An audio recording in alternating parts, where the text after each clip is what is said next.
अस्सलाम वालेकुम व्यूवर्स, कैसे हैं आप? उम्मीद है आप सब खैरियत से होंगे।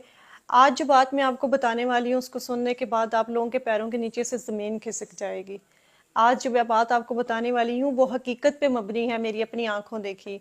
ये वीडियो देखने से पहले अगर आपके पास छोटे बच्चे हैं या 18 साल से कम उम्र बच्चे आपके पास बैठे हैं तो प्लीज़ उनसे दूर ले जाइए अपना मोबाइल और खामोशी से ये वीडियो ज़रूर देखिएगा।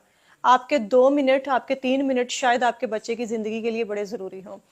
तो बताना मैं आपको ये चाहती हूँ कि वो बच्चे, वो वालिदैन जिनके बच्चे वैन्स पे या रिक्शा में स्कूल जाते हैं, ये स्पेशली वीडियो उन लोगों के लिए है और उन लोगों के लिए भी जिनके आस पड़ोस के या रिश्तेदारों के बच्चे इन चीज़ों पे जाते हैं। तो वो थोड़ा सा मेरा कहने का मकसद ये है कि गौर करें कि क्या बच्चे वो महफूज हैं। तो कभी कभार साथ अपनी गाड़ी लगा लें, ये चेक एंड बैलेंस रखें कि बच्चे महफूज होके जा रहे हैं या नहीं जा रहे। ये बात मैं क्यों कर रही हूँ? हुआ कुछ यूं है कि मेरा जाना एक सोसाइटी के अंदर हुआ। वहां पे मैंने देखा कि एक वैन जा रही है, छोटे वाली जो कैरी डब्बा होता है। उसमें वैन के ड्राइवर ने, बच्ची छोटी थी, 4-5 साल की बच्ची होगी, जिस तरह छोटी छोटी बच्चियों को स्कूल भेजना स्टार्ट कर देते हैं, बिल्कुल अर्ली क्लास की छोटी सी बच्ची होगी। ड्राइवर ने बच्ची को जो है ना वो अपनी गोद में बिठाया हुआ था, बिल्कुल दोनों लेग्स के बीच में बच्ची को, छोटी को बिठाया हुआ था। और बच्ची का जो चेहरा है वो इतना इरिटेट हुआ हुआ था, इतना परेशान था कि वो अपना रोना रोक रही थी और जब्त किए बैठी थी और फुल डरी हुई बच्ची थी। मुझे वहां पे काम था, मेरी नजर पड़ी कि गाड़ी बहुत स्लो जा रही है और स्कूल के यूनिफॉर्म में बच्ची है और बच्ची गोद में बैठी है। मेरी बात थोड़ी हजम नहीं हुई। पहले मैंने कहा शायद बेटी हो, ड्राइवर की बेटी हो और वो उसको लेके घर जा रहा हो। वैन में और बच्चे नहीं थे, बिल्कुल वो खाली थी वैन, खाली वही बच्ची थी और उसको यहाँ पे बिठाया हुआ था गोद में। फिर मुझे थोड़ा सा हुआ कि अगर अपनी बेटी है तो भी साथ वाली सीट खाली है, बच्ची को इतनी भी छोटी नहीं है कि उसको गोद में लिया जाए। 3 साल का बच्चा भी हो तो हमारी कोशिश होती है कि उसको साथ बिठाएं। मैंने गाड़ी थोड़ी सी साथ लगा ली।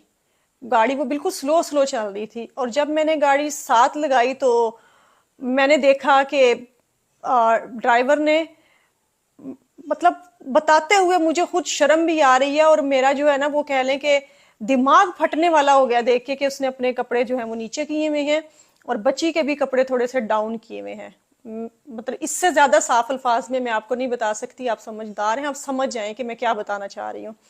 इस तरह किए हुए हैं और बच्ची को उसने वहां पे बिठाया हुआ है और बच्ची फुल रोने वाली हुई हुई है।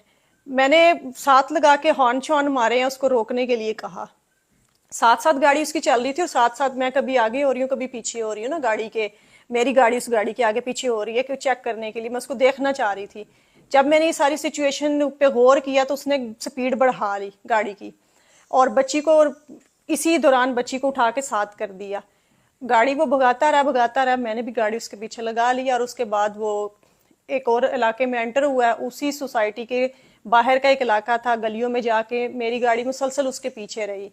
वो जरा मेरे से आगे था क्योंकि उसकी स्पीड ज्यादा थी, मेरे पास गाड़ी बड़ी थी और ऊंची थी और ऊंची गाड़ी में से आपको पता है कि चीजें ज्यादा नजर आती हैं, साफ क्लियर नजर आ रही होती हैं। उसको पता था कि ये अब मेरा पीछा कर रही है और इसने कुछ ना कुछ देखा है। वो तब तक रिलैक्स होके उसने खुद को कवर कर लिया था, बच्ची को भी कवर करके उसने बिठा दिया था साथ वाली सीट पे कैरी डिब्बा में। घर के बाहर वो गया है, उसने बेल दी है और बच्ची उतारी है और उनको पकड़ा के निकल गया है। मैंने थोड़ा सा पीछे गाड़ी लगाई है, मैं उतरी हूँ, मैंने बेल दी है, पहले तो कोई निकल नहीं रहा था, फिर निकले हैं तो फिर मैंने पूछा कि बच्ची, उन्होंने कहा जी हमारी है। वैन वाला जा चुका था इसी दौरान, उसी जगह से टर्न लेके आगे की तरफ से ना वो निकल गया। मैंने सारी सिचुएशन उनको बताई। पहले तो वो बिलीव ही ना करें, उनको लगे कि मैं शायद कोई बहरूपी जिस तरह आ जाते हैं लूटने के लिए। फिर मैंने उनको बताया कि मैंने जो आज देखा आप वो सोच नहीं सकती हैं। तो उन्होंने फिर बताया कि बच्ची इसी तरह डरी डरी आती है और छुट्टी से थोड़ा सा लेट हो जाती है, आधा घंटा 35 मिनट। तो हम पूछते हैं तो वो कहते हैं कि रूट पे बाकी बच्चों को भी छोड़ना होता है छुट्टी के दौरान, तो इसलिए फिर इस बच्ची का घर थोड़ा सा आगे पड़ता है, तो फिर आते आते आधा पौना घंटा लग जाता है।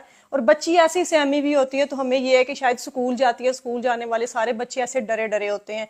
मैंने जब उनको सारी सिचुएशन बताई कि ये सारा कुछ आपकी बच्ची के साथ हो रहा है, क्या आपने कभी अपनी बच्ची से पूछा या बच्ची ने आपसे बताया और आप सिर्फ यही समझ रहे हैं, या आपने स्कूल जाके कभी पूछा कि बच्ची इतनी डरी सहमी आती है और वो बताती है कि मेरे पेट में दर्द हो रहा है, मैंने स्कूल नहीं जाना। हो सकता है वो डर स्कूल का ना हो, वो वैन वाले का डर हो। कभी आपने ये चीज नोटिस की है? ये वाकया बताने का फिर उसके बाद उन्होंने पकड़ा ड्राइवर को, उसने आना बंद कर दिया क्योंकि उसको पता था कि अब मैं पकड़ा गया हूँ।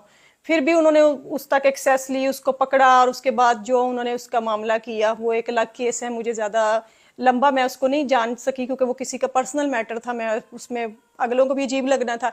आप लोगों को बताने का मकसद ये है कि अवेयर रहें, इन चीज़ों से अवेयर रहें। बच्चों को आप मम्मी डैडी होके खाली bad touch good touch in चीजों तक न रहे कि बेटा this is bad touch this is good touch. थोड़ा सा इसको डीप चले जाएं और खुल के बताएं कि बेटा बैड टच और गुड टच क्या है, प्राइवेट पार्ट कौन से हैं, कपड़ों को कोई इधर से हटाता है ये ऐसे करता है, तो आपने बताना है। बच्चों के दोस्त बन के खुदारा उनको बताएं, खुल के बताएं, वरना आप नहीं बताएंगे तो लोगों ने सारी शर्में साइड पे रख देनी है। बहुत छोटे बच्चों का मामला है, पहले ही हमारे मुल्क के लोग इतने भूखे कुत्तों की तरह जो है वो हुए फिर रहे हैं कि उनका उनका बस नहीं चल रहा कि वो किस किस को नोच के खा जाए।